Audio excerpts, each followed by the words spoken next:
How you doing, folks? Story number 2 here. I've been asked to do this by a few people. The story about the proton, Peter and the proton. A few of you already know this story, so I hope you enjoy it. So basically, starts off BOC, which is a warehouse that supplies Marks and Spencer. I started working there with my pal Quinny, and we cycled there every day. It was only 10 minutes, so we cycled there. And we done a couple of weeks early shift, 6 till 2. And I think it was one of the Fridays, we're in the canteen. This guy comes in, Peter Sinclair his name was. There's a few characters that worked there, but this guy especially was fucking crazy.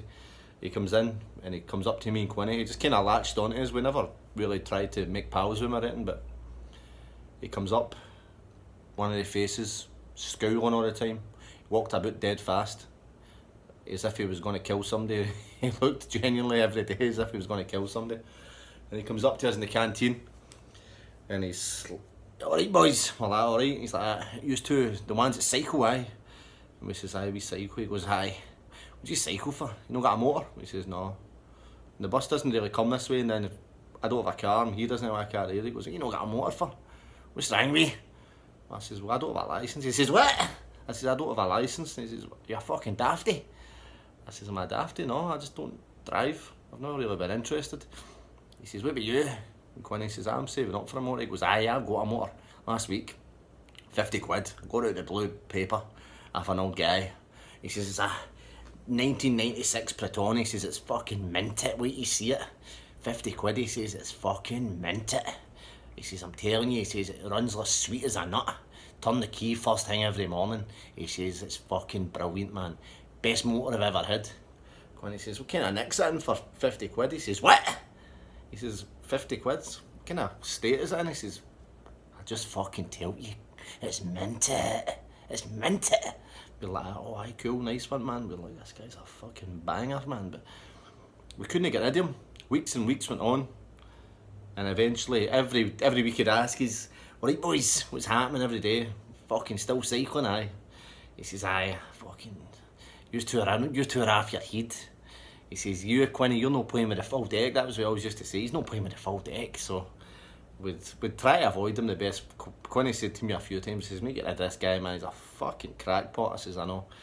Every Friday we'd ask us, "You boys want to come for a beer?" And we says, "No, it's alright, we're going to cycle up the road, we've got stuff to do." He goes, "Aye, fine, suit yourself, I'll go myself." He says, "Used to have tried to fuck me hundreds of times." And I says, "Well, I'll try to fuck you, man, we just don't want to go. You told me on Monday you were going to go." And I says, "Aye, but I mean, something's come up." He says, "Something's come up." He says, "Something's come up." He says, "You've tried to fuck me. You're telling me one thing, then you're doing another thing." He says, "That's fine, I'll just go myself. Fucking stick up your ass." And we're like, "Alright, cool." Fucking cycled away from him. He would get away in the Proton. The thing was loud as fuck, man. All the paint was off it and all that. And we go up the road. We go in, and his chat was every Friday, "We'll see you on Monday, Peter." He says, "I might not be back Monday." He says, "I might have a job starting." He says, "Alright." I think he was a labourer or something. "I might have a job starting, or a shop fitting job." He says, "Next week I'm going to be on fucking Mega Bucks. If I get it on, I'll be back here. This is fucking shite in here." We says, "Alright, cool." Every Friday he'd give us this chat, "I'll be on fucking Mega Bucks. I'm not going to be back here." So then every Monday he'd walk in all fucking sheepish, you know. "Alright boys." We're like, "Alright, how much your job?" Aye. They fell through. Got a guy to talk to this week, but I'll be into it this week. This will be my last week in this. This is fucking shite in here. We're like, "Oh, cool, hope it works out for you, Peter." He says, "Aye, it will." And eventually one Friday he talked us into, he says, "I'll pick you up in the morning. I'll pick you up in the Proton. We'll go for a beer on Friday night." So we go. He picks us up in the morning. We go for a beer, and up to Bar Bliss in Kirky. And he wouldn't go in the tune. He said he wasn't welcome in the tune. He said he was a bad boy when he was younger, so he wouldn't. He says, "I can't go in the tune, Chrissy. Call me Chrissy. Chrissy, I can't go in the tune." He says, "I was a bad boy. People in the tune are looking for me." And we said, "Alright, cool. Just go to Kirky if you want, that's fine. If it's no safe, then it's probably not a good idea." So we go to Kirky, and his wife, it was his girlfriend's met us there, Kelly. Kelly's going to meet us with Wee John. Wee John was his boy. So he drove us in the Proton. But while he's driving us in the Proton, he's saying to Quinny, But I'm going to be starting this job next week, Quinny, so I'm probably going to get a works motor, but if you want the Proton, I'll sell it to you. And Quinny says, aye, I'll think about it. He says, what the fuck do you mean you'll think about it? What is there to think about? I just tell you, I'll sell it to you. You need a motor. He says, aye, I know. He says, I mean, I might buy it. He says, but I'm probably going to need to get somebody to look at it just to check it over, you know. And he was fucking raging, man. He says, what? He like slammed the brakes on. What'd you say? Somebody to look at it. He says, what the fuck do you need to get somebody to look at it for? He says, you've been in it.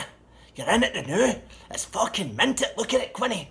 And Quinny says, aye, it's not a bad motor. I'm just saying in case there's something wrong. He goes, there's fucking nothing wrong with it. It's fucking brand new. It's minted. And he says, all right, cool. You fucking just chill out, man, you know.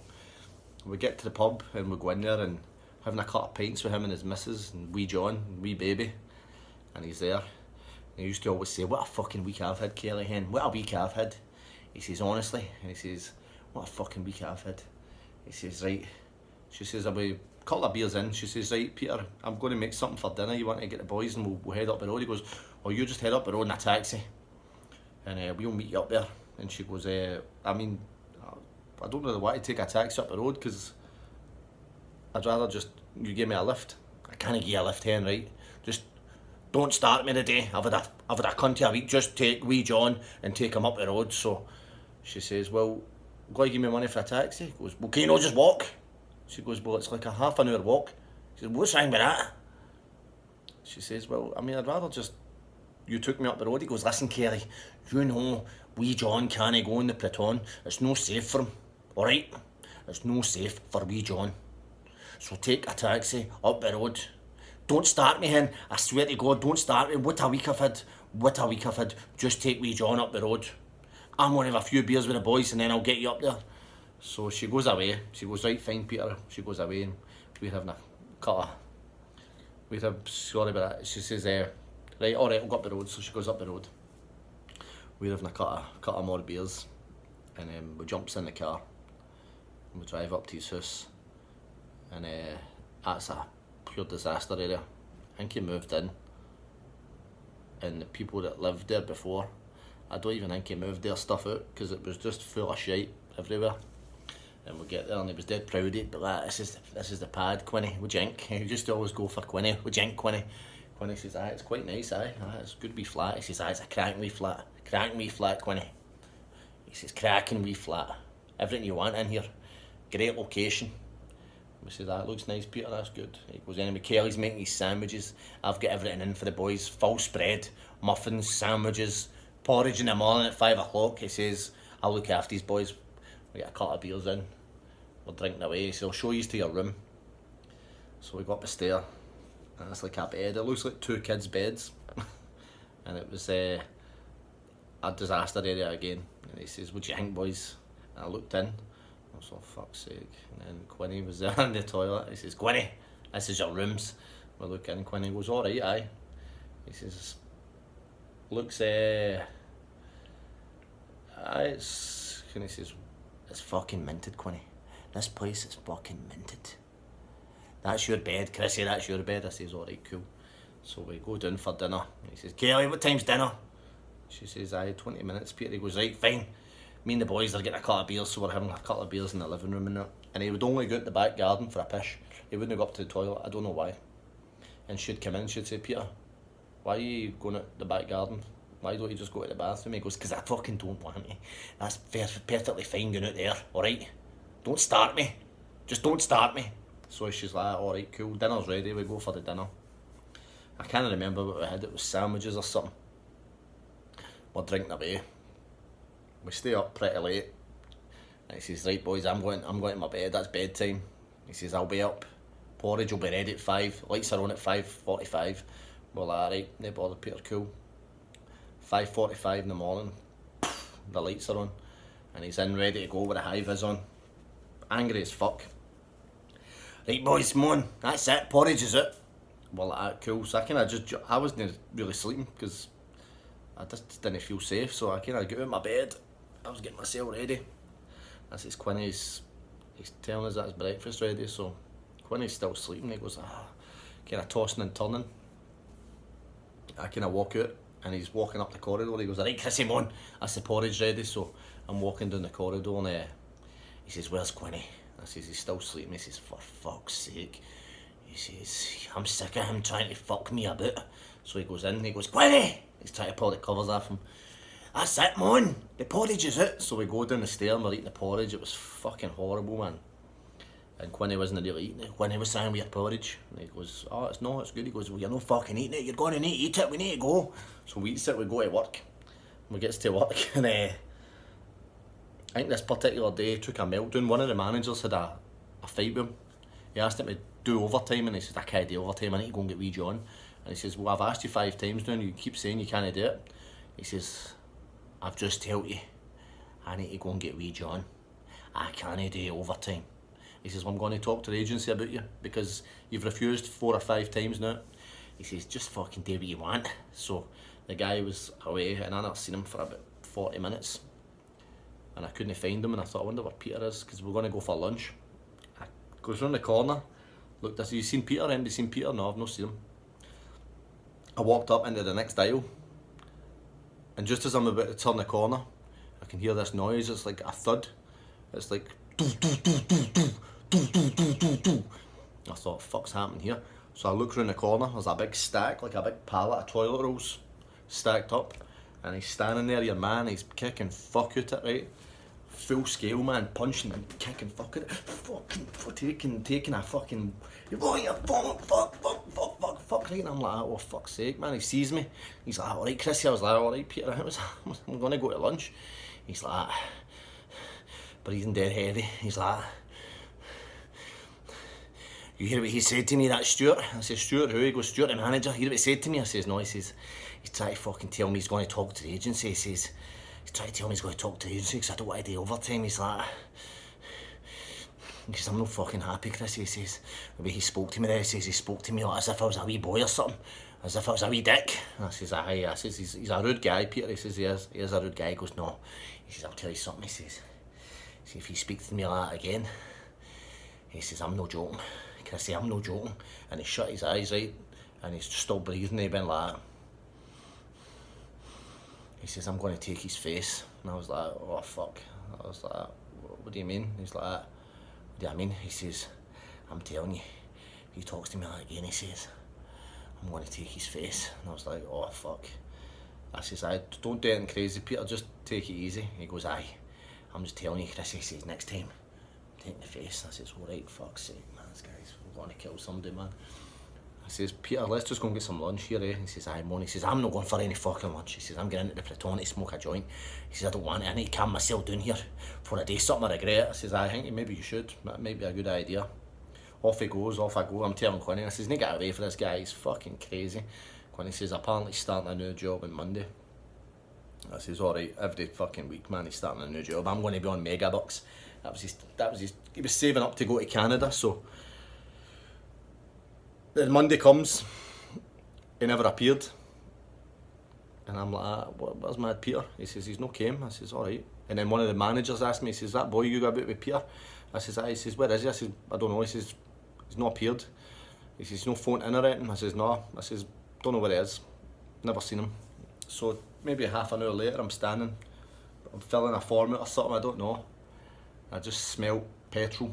All I could smell was petrol, as if I was at a petrol station. I turned round, your man Peter's standing there. All his face is muddy, as if he's fell through a bush. And he's standing there and he's like, alright Chrissy. And I was like, aye, how you doing, Peter? He says, what a fucking morning I've had, man, what a morning I've had. I says, what happened? And he says, I've put 20 quid of petrol in the Proton there. He says, I've drove away. He says, 10 minutes later, on the Waterside Road, he said, Proton's just stopped driving. I says, what's happening here? He says, I've ran out of petrol. I get out. He says, something's happened. Petrol tank's got a big hole in it, Chrissy. He says, all the petrol's everywhere. He says, it's fucked. The Proton's fucked. I says, oh man, I'm sorry to hear that, man. He says, it's down the Waterside Road. He says, I'm fucking raging. I says, what for? He says, that fucking Quinny told me 2 weeks ago he's going to buy it. He's been fucking me about for 2 weeks, Chrissy, and now it's fucked. What am I going to do? I says, I don't know, mate. I says, you only paid 50 quid for it, you know what I mean? I mean, it's one of these things. Maybe just need to let it go. He goes, how fucking... Wait, I see that Quinny. Wait, I see him. So he goes in. He goes, Quinny! Protons fucked. And Quinny's like, is it aye? What happened to it? He says, I don't know, but it's fucked. He says, I'm going to need to get somebody to tow it unless you want to buy it. He says, well, I don't want to buy it if it's fucked. He says, well, it needs something. It needs a new fuel tank. It's down the Waterside Road. He says, I'll give you the keys. You can just pick up if you want. He says, I don't want it anymore. I'm going to Canada soon. Just take it. Quinny's like, alright, I'll think about it. Thanks very much. So then after that, I never seen him again. He disappeared that day. He had to leave, he said. I guess he did get a job. I'm not really sure. And that was that. We talked about him for months, you know. Wondered what happened to the Proton and all that stuff. And then about 9 months later, Quinny was moving to Australia. So I went to see him off. He was born there, so he was going back for a couple of years. And we both finished working there. And he's go to the airport. I went to the airport. And I'm standing drinking a pint at the airport. And I turned round. I think Quinny was at the toilet. And I turned round and I thought I seen Kelly, your man's missus. And I thought, that looks like Kelly. I wasn't sure. And then, I swear on my life, your man appears with wee John on his shoulder, walking up. I says, no fucking chance, man, no chance. I says to Quinny, Quinny, look all there. And Quinny's like, no fucking way. I says, I know. I says, what's the chances of that? I says, he's not seen us, so I says, don't even fucking look at him, don't even look at him. And we're trying to avoid him, and he's got the baby, and he just sees us, and he does a double take. He's pointing. He's like, he comes running over. Alright boys, and we're like, alright Peter, how you doing? He's like, we used to doing here, and we're like, well, Quinny's going to Australia, so he's catching his flight, you know. He's like, what about you, Chrissy, what you doing? You got to Australia, no? And I says, no, I'm just going to stay here. He goes, what the fuck do you want to stay here for? You're not playing with the full deck. This place is shite. Get to Australia with your man. I says, I might go and visit him. It depends what happens, you know. He says, aye, no bother. What about you, Quinny? Quinny says, I'm heading out there for a couple of years. What about you, Peter? What are you doing? He goes, aye, I got my visa for Canada. Me and Kelly and me, John, are going to Canada. I says, that'll be good out there. He goes, aye, Chrissy. It's going to be a new start for me. He says, it's going to be minted. I'm going to be making mega bucks out there, you know what I mean? He says, no, here, it's fucking shite here. You need to get yourself out of here. Get somewhere yourself. I says, aye, I'll need to go. I'm going to travel and try and see Quinny. He says, aye, you should do it. And then we chatted away to him for 10 minutes, and then he's made the moves. Quinny had to go and get his flight. He had to go and get his flight. It was fucking surreal, man. And just as he turns round, he's went to walk away, and he's like, ah, nice to see you, all the best, blah, blah, blah.